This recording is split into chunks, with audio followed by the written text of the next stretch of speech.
Hi, I'm Eugene, teacher. There is one wish I would wish on our future baby. It is that it grow up to be a kind, big-hearted person.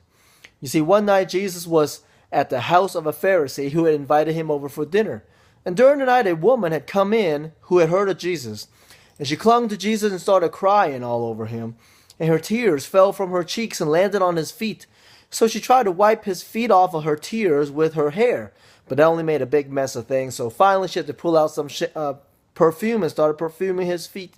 As you can imagine, the Pharisee must have looked onto this scene in his house with horror, because he shook his head in disappointment and said to himself, Jesus is no prophet. If he were a real prophet, then he would know what manner of woman he's dealing with, and what kind of woman is now kissing his feet. From his remark, we can guess that this woman probably did some kind of shameful business for a living, like maybe sell her body for money. Well, Jesus, being the true prophet that he is, read the man's mind and told him this story. He said, two men borrowed money from a moneylender.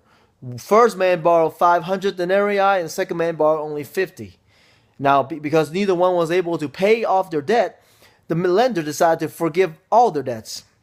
So Jesus asked him, which of these men do you think love and appreciate him more?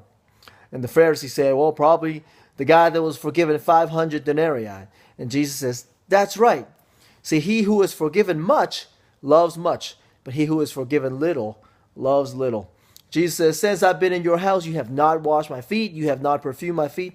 But this woman, ever since she's been in your house, she has not stopped, but perfumed me and kissed my feet. Now, which of you love and appreciate me more? But obviously, the woman, because she had been forgiven so many of her past sins and mistakes. She had a huge capacity to love.